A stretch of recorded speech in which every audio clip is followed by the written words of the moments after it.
And when you talk about be agile and changing things or changing things up and shaking it up, that's very entrepreneurial. How do you make sure that your team or that you're not doing too many things, right? Because you can kind of fantasize, right? Like you can kind of go, what if we do this and this happens, and then we do this and this happens, and how do you work that out to maintain that balance? Because that's a trap that I've found you can fall in. So the first thing is you can't hire all yous, right? If I hired all Kendras, this place would be chaos, total chaos. It would be crazy. Because I'm like, oh, dude, pretty shiny thing over here. Oh, we should think about that. And I'm throwing things out there, right? But I have this amazing team of people around me that bring different strengths to the table. Any entrepreneur that just keeps hiring themselves, you're going to, first of all, have a lot of yes people, and you're not going to get very far, because you need that diversity within your team. You need to have some folks that go, okay, I see this, but what if we thought about this, or we're thinking about the timeline of when we're going to launch this? Perhaps it might fit better here. Or if we took that element of this, we could still, I love this idea, but maybe this needs to be in here. You have to have this collaborative group that brings different things to the table.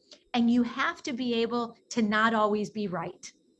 The greatest thing you can do as a strong leader is say, yeah, actually, that's a better idea. You don't have to be the one that's always got the great idea. I love it when my team is coming up or says, Kendra, that's good, but what about this? And I'm like, whoa, yes, that's even better. And I think sometimes when you're this founder, you're this leader, you want to be like this, like I've got all the ideas and I've got all the answers.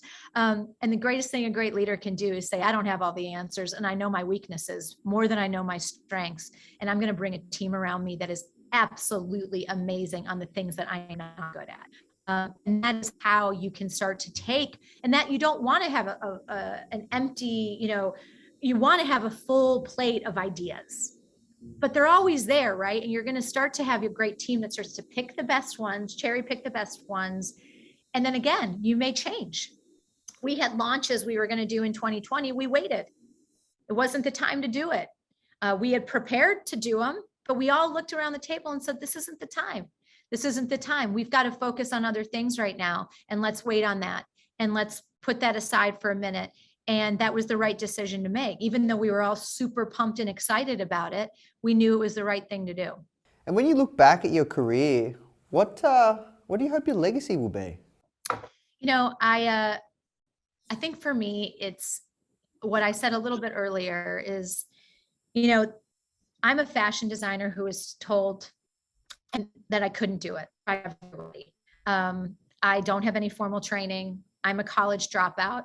My first business failed. I come from a tiny town in Kenosha of Wisconsin, this little, farming community. My grandparents were farmers and coal miners. I did have my aunt, thank goodness, who was in fashion.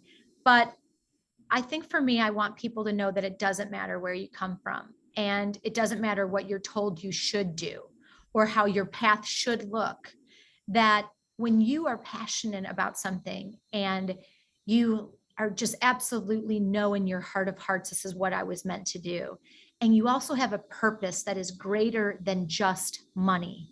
If you are running your business today because you want to be rich, you have already failed, because money does not make you happy. You've got to have a greater purpose. And I hope that my legacy is that you can do what you love. You can have great success, but you can also change people's lives for the better in the process. Hey Founder Fam, we hope that you loved that clip. If you did, you can click through right here to watch the full interview. You don't want to miss this one. See you there.